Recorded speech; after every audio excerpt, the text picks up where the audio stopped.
Dear students, this is the fifth video of chapter 11 of science for class 7, and we were studying the respiratory system in humans, and now I am going to teach you the action in the lungs. Means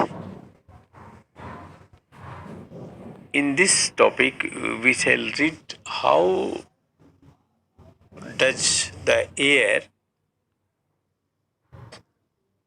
go to the inside the lungs.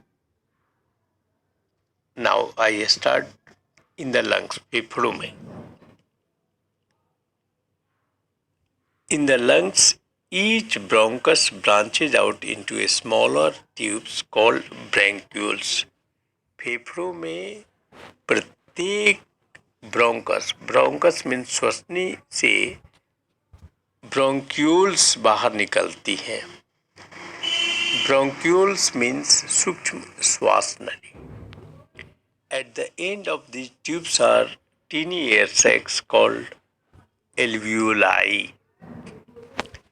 इन नलियों के अंतिम छोर पर छोटे वायु कोष्ठ, जिन्हें कि हम लोग इंग्लिश में सिंगुलर फॉर्म में तो एल्वियोलस बोलते हैं, लेकिन प्लूरल फॉर्म में एल्वियोलाई बोलते हैं, because there are so many alveoli are there. Each lung contains about 300 million alveoli. प्रत्येक लंग में लगभग 300 मिलियन alveoli हैं. alveoli जो है ये ऐसी थैली है जो ये जो ब्रोंक्यूल्स हैं उनके अंतिम छोर पर ये छोटे छोटे ये चैम्बर्स होते हैं जिनमें कि हवा जाती है और वहाँ जाती है हवा, इसलिए इसको वायु कोष्ठ या एयर सैक भी बोलते हैं. और इसी का नाम एल्व्यूलर सिंगुलर फॉर्म है. एक रहेगा तो एल्व्यूलस और बहुत सारे रहेंगे तो एल्व्यूलाई रहेंगे. जैसा कि अभी हम लोगों ने पढ़ा कि each lung contains about 300 million alveoli. तो लंग्स तो दो हैं, left lung and right lung. तो प्रत्येक लंग में ये नंबर ऑफ एयर सैक्स जो है 300 मिलियन है. The air we breathe in eventually reaches these air sacs. वायु हम लोग सांस लेते हैं, अंततः इन वायु कोष्ठ एल्व्यूलाई में पहुंचते हैं. The sacs are surrounded by blood vessels. वायु कोष्ठ रक्त नलिकाओं में से घिरे होते हैं. The oxygen present in the air we breathe in goes into the blood contained in blood vessels. वायु में मौजूद ऑक्सीजन जिसे हम लोग सांस लेते हैं रक्त नलिकाओं के रक्त में जाता है. The carbon dioxide present in the blood passes out of the blood into the air sacs. Respiration के बेकार उत्पाद कार्बन डाइऑक्साइड रक्त में मौजूद carbon dioxide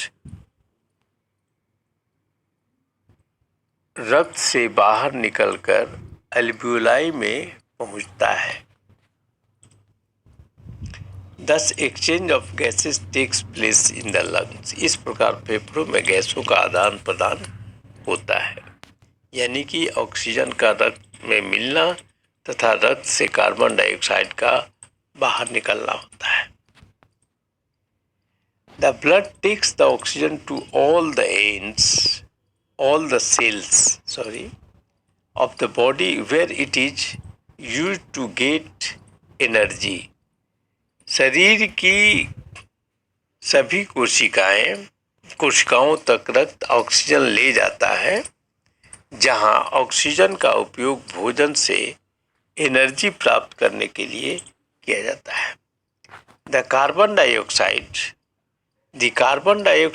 released by the cells as waste goes back into the blood and is released into the air sacs of the lungs. कोशिकाओं के द्वारा बेकार पदार्थ के रूप में निकली कार्बन डाइऑक्साइड रक्त में जाती है और फेफड़ों के वायु कोश में छोड़ दी जाती है। It is then breathe out by us, तब यह हम लोग के द्वारा सांस से बाहर छोड़ दी जाती है।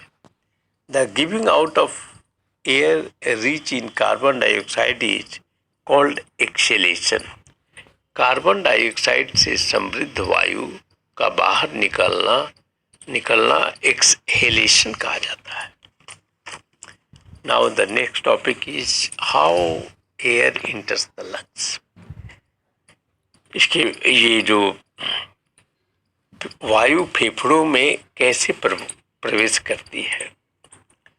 To understand what causes air to go in and out of the lungs, let us perform a simple activity. The activity number 4 you can see also. फेफड़ों के वायु का अंदर आने और बाहर जाने का क्या कारण बनता है, समझने के लिए हम लोग एक साधारण क्रियाकलाप करते हैं। यू कैन नाउ सी, अब देखो तुम लोग, ये एक्टिविटी है 4 नंबर जो किया तुम लोग के बुक में दिया गया है।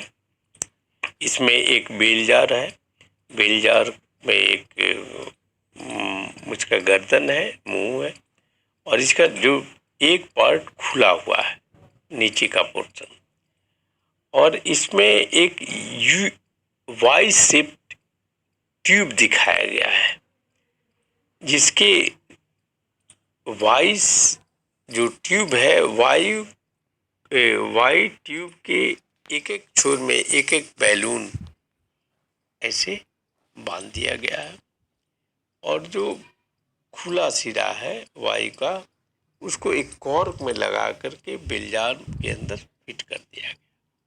फिर जो बेलजार का ये जो खुला मुंह है नीचे की ओर, इसमें एक बैलून, ये रबर बांध दिया गया है। अब ये देखो, ये जो दोनों बैलून है हमारे दोनों लंग्स हैं और ये जो हमारे चेस्ट कैविटी में जो लंग्स है, ये नीचे जो रबर बांधा गया है अभी, ये डायफ्राम है। जैसा कि फिगर 11.7 में देखो तुम लोग कि ये डायफ्राम है, ये 2 लंग्स हैं और उसके बाद जैसे ही हम डायफ्राम को नीचे की ओर खींचेंगे तो इस बेलजार के अंदर जो हवा की कमी होगी, तो उस हवा की कमी को पूरा करने के लिए ये जो वाई शेप कॉर्क में फिट करके जो वाई ट्यूब का ऊपर में खुला हुआ है, उससे हवा प्रवेश करेगी तो ये बैलून फूल जाएगी। लेकिन जैसे ही फिर डायफ्राम को रिलैक्स करेंगे तो वो रिलैक्सेशन यानी कि अब ऊपर की ओर बढ़ेगा तो इसके अंदर, जार के अंदर हवा का दबाव बढ़ेगा। तो वैसी स्थिति में ये बैलून जो है, बैलून की हवा जो है वो बाहर निकल जाएगी। इससे यही एक्टिविटी है, यही क्रिया होती है हमारे इस बॉडी के अंदर। ये कैसे हवा प्रवेश करती है और फिर कैसे निकलती है। When you breathe in air, the diaphragm goes down, increasing the space in the chest cavity. जब आप हवा अंदर सांस लेते हैं, डायफ्राम नीचे की ओर जाता है, चेस्ट कैविटी में स्पेस बढ़ा देता है। The air from the atmosphere enters the lungs and they expand. वातावरण से वायु फेफड़ों में प्रवेश करती है और वे फैल जाते हैं। When you breathe out, the diaphragm moves up, decreasing the space in the chest cavity. जब आप श्वास छोड़ते हैं, डायफ्राम ऊपर की ओर जाता है, वक्ष गुहा चेस्ट कैविटी में जगह कम करते हुए। This forces the air out of the lungs. यह वायु को बाहर जाने के लिए मजबूर कर देता है। ये फिगर देखिए, फिगर नंबर 11.10, इसमें ये दिखाया गया है।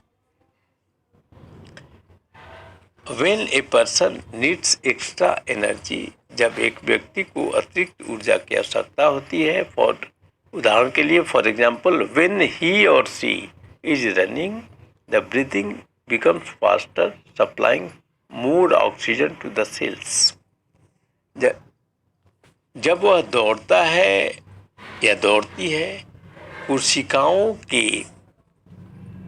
कोशिकाओं को पहले की तुलना में ज़्यादा ऑक्सीजन की आपूर्ति करते हुए सांस लेने की क्रिया तेज हो जाती है। This speeds up the breakdown of food, thus releasing more energy. यह भोजन को तोड़ने की क्रिया तेज कर देती है। इस प्रकार पहले की अपेक्षा ज़्यादा ऊर्जा निकलती है। Now I conclude this video, and again we shall meet with the next topic in the next video of lesson 11. Thanks.